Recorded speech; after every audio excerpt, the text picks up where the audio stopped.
Oke, assalamualaikum warahmatullahi wabarakatuh.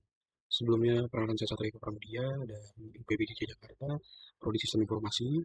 Oke, untuk video kali ini saya akan menjelaskan dari apa yang sudah dikerjakan pada tugas 2 di pemrograman berbasis web. Nah, ini sekarang kita lagi buka di tugas 2 kali ini. Di sini kita diminta untuk membuat sebuah aplikasi website sederhana untuk pemesanan bahan ajar di Universitas Terbuka. Nah, oke. Pada tugas praktik kedua ini, maksud saya berfokus untuk membuat aplikasi web berbasis Vue.js ya, sebagai framework yang digunakan sepanjang pengerjaan tugas praktik 2, sehingga data yang dibutuhkan tidak melalui database, tapi melalui file JS sebagai dummy. Nah, ini datanya akan dilampirkan bersama dengan tugas praktik ini. Nah, mungkin ini data file JS yang digunakan sebagai dummy disertakan juga di sini di tugas 2 kali ini. Nah, ini ada data bahan jar.js.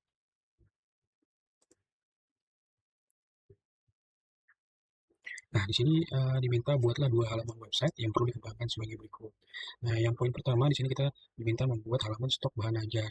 Nah, di sini terdapat poin-poin lagi di dalamnya. Yang pertama, halaman ini menampilkan daftar stok bahan ajar untuk seluruh PT daerah. Ini bebas menggunakan tabel list bentuk lain yang menampilkan list data dalam bentuk banyak dan memiliki data file. Nah, teman-teman siswa ini menampilkan daftar stok bahan ajar yang terdiri dari kolom data file sebagai berikut. Nah, ini diminta contohnya seperti ini, ada kode mata kuliah, kategori mata kuliah, ke daerah, sirap, stok belajar, dan lain-lain. Di sini mungkin saya sedikit buka untuk part yang sudah dibuka, yang sudah saya buat, sorry maksudnya. Oke, nah di sini sebenarnya ini melanjutkan dari tugas satu yang kemarin. Ini mungkin ada beberapa tambahan. Yang pertama dari data bahan ajar.js yang sudah diberikan. Ini data-data yang sudah diberikan dari tugas 2 tadi. Saya sudah masukkan di file JS sebelah sini. Saya juga ada buat stop.js sebelah sini. Kita lihat. Nah, di sini tadi poinnya itu di sini kita diminta untuk memberikan daftar stok bahan ajar dari beberapa kolom. Dari kode mata kuliah, terus kategori mata kuliah sampai dengan status atau catatan jumlah stok safety bahan ajar. Nah, di sini kita buka lagi. Nah, di sini sudah saya masukkan di sini untuk data untuk form tambah uh, stok ya. Sini ada kode judul kategori PBJ dan sirap dan lain-lain.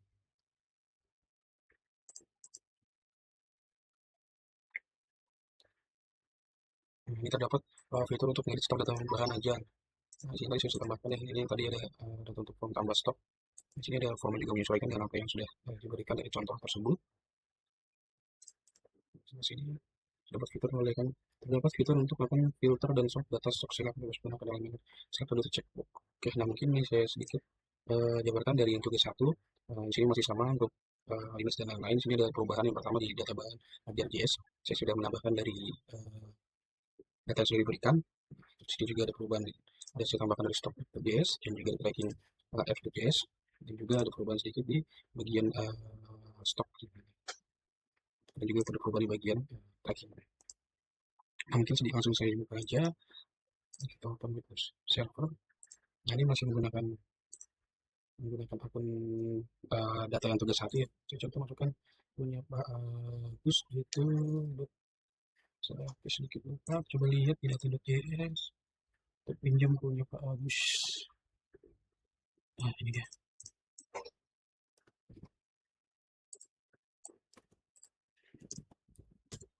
Oke, sudah berhasil login.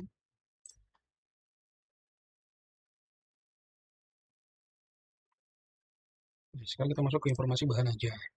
Tadi di poin pertama kita masuk ke halaman stok bahan ajar. Di sini ada beberapa kolom dari kode mata kuliah sampai dengan catatan.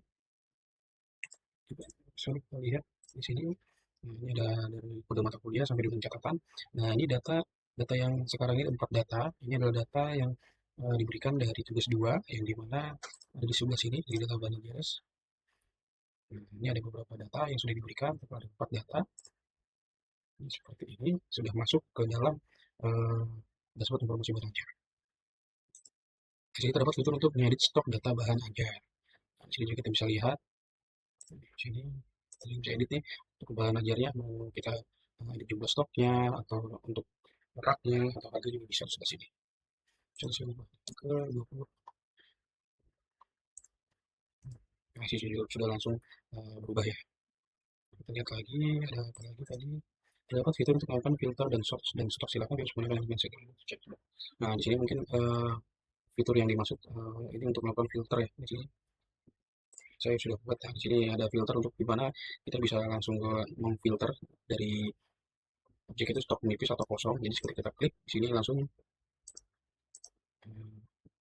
muncul ya seperti ini. Jadi kita balik dulu ke 28. Jadi ketika kita mau ada filter seperti filter stok menipis atau kosong, tinggal kita klik, ini akan muncul satu set ini menipis menipis. Nanti kalau di stok lagi dengan stok yang kosong dia akan muncul di sebelah ini atau langsung ke filter di area sini seperti itu. Terus dapat filter stok berdasarkan UT daerah. Yang pertama ada UT daerah, terus juga ada kategori mata kuliah.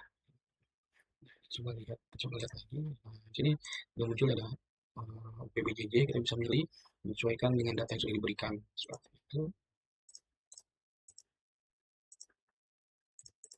Terus dapat filter yang menampilkan jumlah stok dan jumlah safety stock dan jumlah stok penuh. Jadi daftar dapat menggunakan untuk melakukan reorder bahannya. Terus terdapat fitur sort yang mengurutkan berdasarkan judul, stok, dan harga. Nah, sini kita sudah buat juga urutan berdasarkan judul.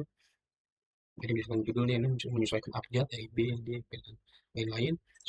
Kita juga bisa dari jumlah yang terkecil, jumlah stok yang terkecil sampai jumlah stok yang paling banyak. Kita juga bisa kategori dari harga yang paling murah hingga harga yang paling mahal sesuai dengan data yang sudah diberikan. Ini misalnya filter dapat di set ulang atau reset. Nah, jadi ketika kita sudah melakukan pemilihan dari kategori-kategori, kita mau reset, kita sini saya tambahkan tombol refresh di sebelah sini. Jadi ketika kita klik, dia akan refresh uh, ke data yang sebelumnya seperti itu. Terus di sini terapkan fitur review di mana semua filter tidak perlu ditampil kembali. Implementasikan dependent seperti misalkan ketika memilih filter, misalkan daerah baru menunjukkan filter untuk kategori mata kuliah. Nah, ini ada di sebelah sini. Nah, jadi di sini ada kategori ya.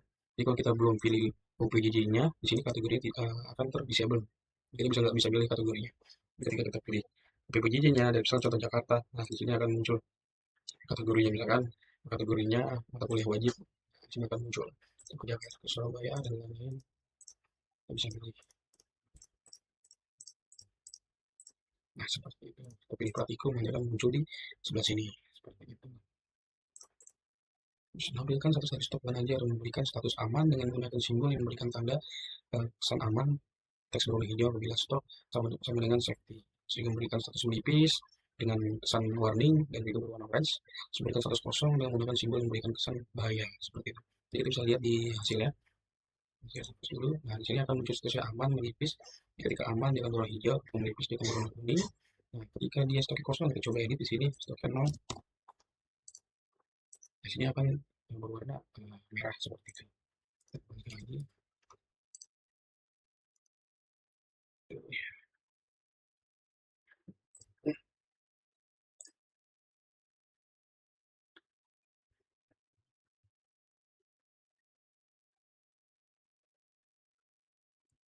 Oke, hasil itu juga bisa menambahkan item dari stok ya seperti itu. Kita juga bisa edit item. Ini ada yang sudah saya buat. Bisa juga edit item. Nah, ini mana? Kita coba untuk tambah item. Saya coba tambah ajar. Ini terakhir saya buat ya. Jadi saya coba bikin ulang. Saya pakai data yang lama di sini matematika. Kita pilih kategorinya misalkan ini MK wajib. Terus kita masukkan ke kategori Jakarta, nyerapnya harga dan juga stoknya.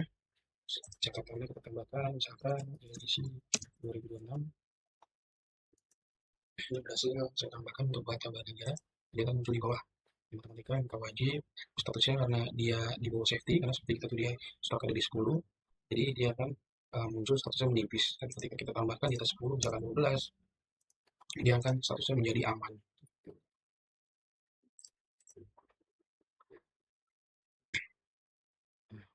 Jadi tadi kalau di halaman stok bahan ajar kita sesuaikan dengan tugas 2 yang diminta. Sekarang kita lanjut nih ke tracking delivery order atau DO. Nah, halaman ini menampilkan halaman untuk tracking status pengguna jadi seperti pada tugas paling satu, tapi sini menerapkan penggunaan framework Vue.js. Terdapat fitur untuk menambahkan input dari variabel baru, ada nomor DO, ada tahun perjalanan, sequence number. Coba kita buka dulu di sini, kita masuk ke tracking pengiriman. Nah, ini kurang lebih sama seperti tugas satu sebelumnya. Ini yang membedakan kita bisa menambahkan DO baru dengan pertumbuhan yang sudah diberikan. Nah, di sini kita dapat menambahkan input baru, dan nomor DO, terus ke tahun berjalan, sequence number, misal tahun berjalan, hasilnya sudah ada data yang baru menjadi DO. Selanjutnya, jika sudah ada data tracking terbaru, menjadi DO 2005-0002. Nah, yang dimana di sini kita lihat, nah jadi data sebelumnya itu ada nih 2DO 2025-0001 dengan nama Rina Wandari. Tapi ketika kita menambahkan DO baru, di sini udah uh, langsung melanjuti dari nomor DO yang sudah ada, jadi 001, nanti akan lanjut ke 002. Jadi mana kita bisa lihat di tracking apps. Nah, di sini saya buat auto generate yang dimana dengan aslinya akan ditambah satu di sini. Jadi dia akan auto generate dengan DO yang sebelumnya sudah dibuat seperti itu. Dia ada ini ada di dalam tracking script apps dan OJS.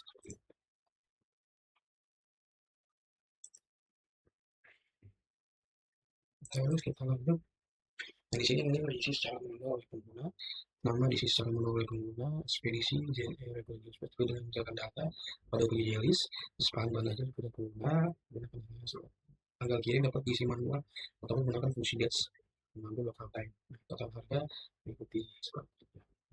Ini kita coba langsung aja untuk kita tambahkan di sebelah sini.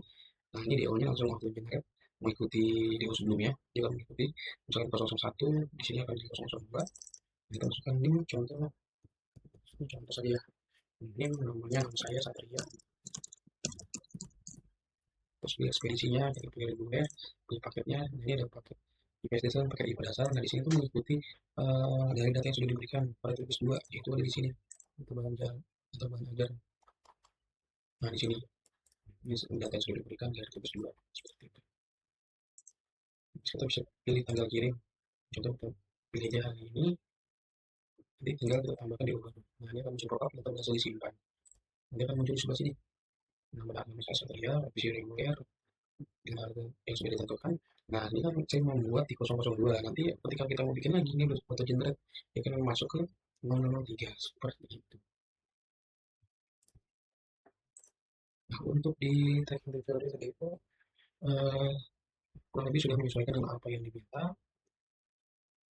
Jadi untuk kita lanjut struktur proyeknya, ini sudah mengikuti ada store HTML, tag HTML, CSS-nya di dalamnya ada style CSS, terus di JS-nya juga ada stock app.js, ada tracking app.js seperti itu. Kita lihat sebelah sini.